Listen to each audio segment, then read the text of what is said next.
Hello students, कल हमने पढ़ लिया था पाचन क्रिया की प्रक्रिया की शुरुआत मुख के द्वारा की थी, जिसे हम अंतर्ग्रहण क्रिया कहते हैं। अब है आमाशय तक का मार्ग। चबाने तथा निगलने के पश्चात भोजन ग्रास नली में पहुंच जाता है। ग्रास नली एक लंबी नली होती है जो मुख से आमाशय तक जाती है।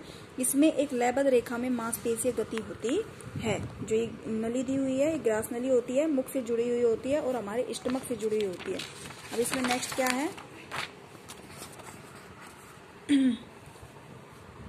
जो भोजन को गले से आमाशय की ओर धकेलती है। यह मांसपेशीय गति खाने पीने में सहायक होती है।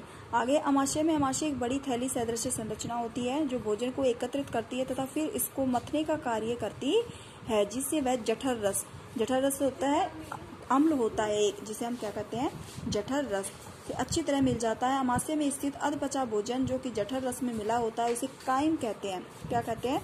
काइम कहते हैं। अब आता है छोटी आंत। छोटी आंत में आमाशय से निकलने के पश्चात भोजन ग्रहणी में पहुंचता है, जो कि छोटी आंत का पहला हिस्सा है।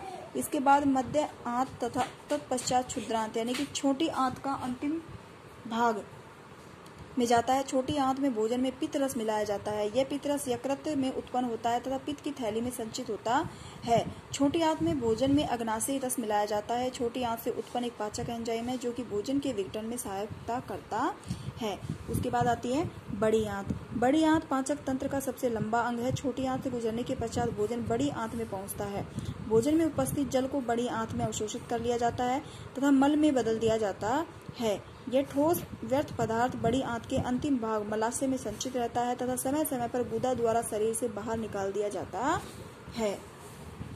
उसके बाद क्या आता है कि चौपायों का पाचक तंत्र। चौपायों का मतलब होता है चार पैर वाले जीव। इनके पाचन तंत्र कैसा होता है? इनका पाचन तंत्र मुख, जिह्वा, दांत, ग्रास नली, आमाशय, छोटी आंत और बड़ी आंत से मिलकर के बना होता है।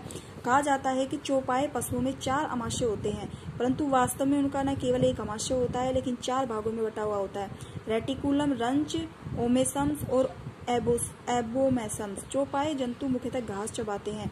यह अधचबी घास आमाशय के प्रथम भाग रुमेन में जाती है।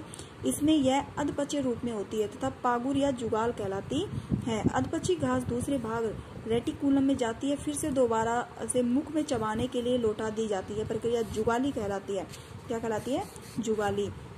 इसी कारण गाय हमेशा पूरे दिन में कुछ चबाती हुई प्रतीत होती है। चबाने के पश्चात भोजन पुनः निगल लिया जाता है। भोजन 2 भागों में होता हुआ तीसरे भाग ओमेसम में जाता है। यहाँ इसका पुनः विघटन किया जाता है। अंततः भोजन चौथे भाग ग्रंथि उदर में पहुंचता है। यहाँ भोजन पर एंजाइम की क्रिया होती है तथा इसका पाचन किया जाता है। ठीक है, अब देखो इसके अंदर कुछ पॉइंट्स आए हैं। क्या है? काइम। काइम किसे कहते हैं? आमाशय में उपस्थित भोजन जो कि उपापचयी अवस्था में होता है तथा यह आमाशय में जठर से रस से मिलता है। नेक्स्ट हमारा क्या है?